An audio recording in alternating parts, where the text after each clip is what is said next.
Hindi kasi ako plastic na tao.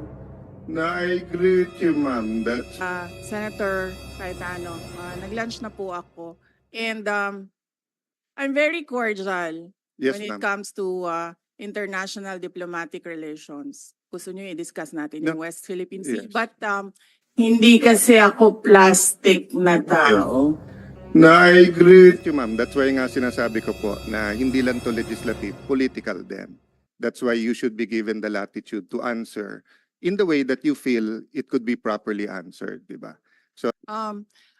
No, we are already okay with the approved budget from the Department of Budget. The approved proposed budget in the net from the Department of Budget and Management, and we leave it up to members of Congress to decide on the budget. Thank you. Thank you, Madam Chair. Thank you to the Office of the Vice President.